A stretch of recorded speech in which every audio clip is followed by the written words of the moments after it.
Sex problem के लिए homeopathic medicine योहिम्बिनम mother tincture का इस्तेमाल कैसे करना चाहिए ताकि योहिम्बिनम मदर टिंचर का बेस्ट से बेस्ट रिजल्ट हमें मिल सके और उसका कोई साइड इफेक्ट हमारा अंदर ना हो। आप लोगों में से कई लोगों को मैं ये कहते हुए सुनता हूँ कि डॉक्टर साहब मैं योहिम्बिनम खा रहा हूँ अपने सेक्सुअल प्रॉब्लम को ठीक करने के लिए, लेकिन इसको लंबे समय तक के लिए इस्तेमाल करने के बावजूद भी मुझे इसका कोई खास परिणाम अभी तक नहीं मिल पाया है। क्या यह मेडिसिन काम नहीं करती है? यदि काम करता भी है तो इसे किस प्रकार से लेना चाहिए, किस प्रकार से इस्तेमाल करना चाहिए कि ये काम करना शुरू कर दे, और किन लोगों को ये मेडिसिन नहीं इस्तेमाल करना चाहिए?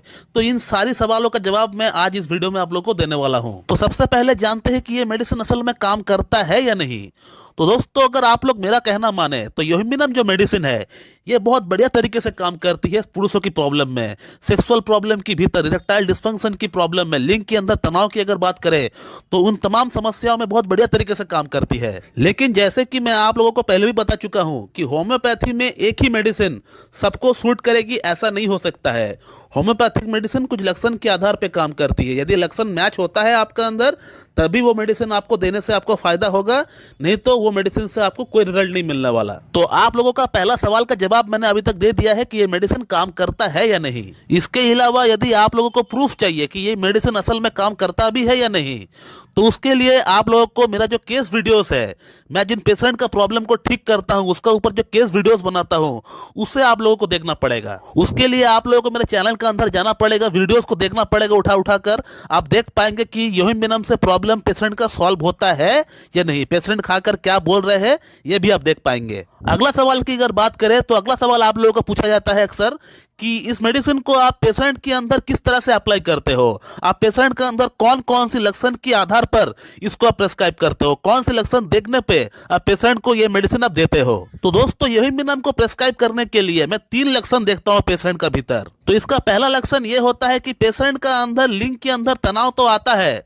एकदम तनाव पूरी तरह नील नहीं हो जाता, जैसे एग्नस कैस्टस में पूरी तरह तनाव नील हो जाता है, जीरो हो जाता है, लेकिन योहिम्बिनम के केस में ऐसा नहीं होता है। पेशेंट का लिंग के अंदर तनाव थोड़ा बहुत रहता है, 30-40%, कई बार 80% भी तनाव आ जाता है, लेकिन वो तनाव रुकता नहीं है। और उसी के साथ पेशेंट का अंदर एक घबराहट होता है, एक बेचैनी होता है कि मेरे से सेक्स हो पाएगा या नहीं, और ये सोच सोच कर वो अपना अंदर एक तरह से डर पैदा कर लेता है और अपना अंदर जो एक सोच पैदा कर लेता है कि मेरे से शायद सेक्स ना हो पाए। इसके अलावा पेशेंट को सेक्स करने से पहले बहुत घबराहट होता है, बेचैनी होता है, बहुत पसीना छूटता है। ये बहुत वेल कीनोट सिम्टम है योहिम्बिनम का कि पेशेंट का अंदर घबराहट होता है, सेक्स से पहले बेचैनी होता है और पसीना छूटता है, और वो पसीना फेस से बहुत ज्यादा आता है, चेहरे से बहुत ज्यादा आता है।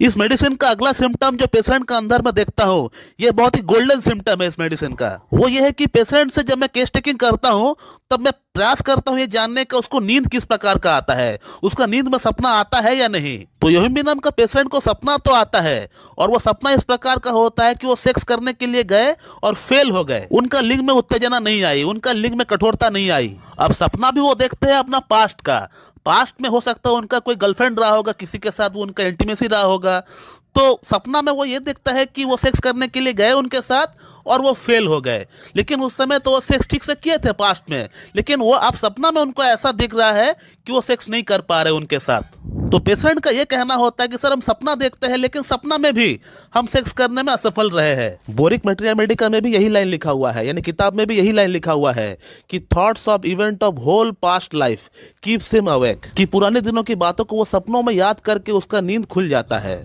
थर्ड जो सिम्टम मैं देखता हूँ योहिम्बिनम का, वो यह है कि पेशेंट का अंदर सेक्स के प्रति डिजायर है या नहीं, क्योंकि योहिम्बिनम का जो पेशेंट होता है इसको सेक्स के प्रति डिजायर बहुत ज्यादा होता है, इच्छा तो बहुत होती है, लेकिन इसका लिंग के अंदर ब्लड सप्लाई नहीं हो पाता है। तो इस प्रकार हम इस मेडिसिन का सिलेक्शन करते हैं किसी पेशेंट का भीतर।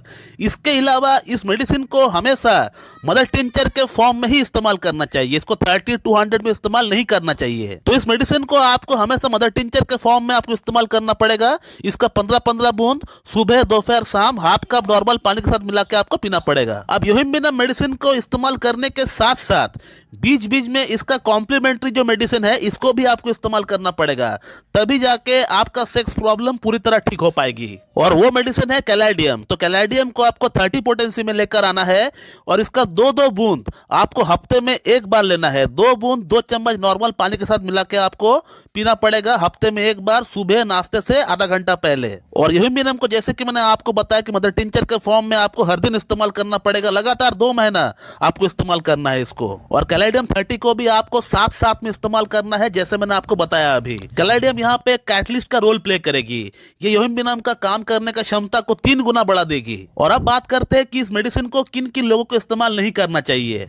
तो इस मेडिसिन को आपको इस्तेमाल तब नहीं करना चाहिए यदि आपका स्टमक में कोई अल्सर है, आपको पेप्टिक अल्सर है, आपको डिडोनल अल्सर है, या आपका बॉडी में कहीं पे कोई सूजन है, या आपका फैटी लिवर की समस्या है, या आपका किडनी फंक्शन ठीक नहीं है, या आपका हार्ट की फंक्शन ठीक नहीं है। तो ये कुछ कॉन्ट्रा इंडिकेशन है इस मेडिसिन की। यदि आपको पेप्टिक अल्सर है, आपको डिडोनल अल्सर है, आपका किडनी फंक्शन ठीक नहीं है, या फिर आपका हार्ट की प्रॉब्लम है, या फिर आपको फैटी लिवर की समस्या है, तो इन तमाम समस्याओं में आप इस मेडिसिन का इस्तेमाल ना करें। या फिर आपका बॉडी में कहीं पे कोई स्वेलिंग हो रहा है तो भी आप इस मेडिसिन को इस्तेमाल ना करें। यदि आपको ब्लड शुगर है, आप इस मेडिसिन को इस्तेमाल कर सकते हैं, आप ट्राई करके देख सकते हो। उसमें अगर आपको कोई प्रॉब्लम फेस हो रहा है तो फिर आप उसको तुरंत बंद कर दीजिए। तो दोस्तों मैं इस वीडियो को यहीं पे एंड करता हूं। So thank you very much and have a good day.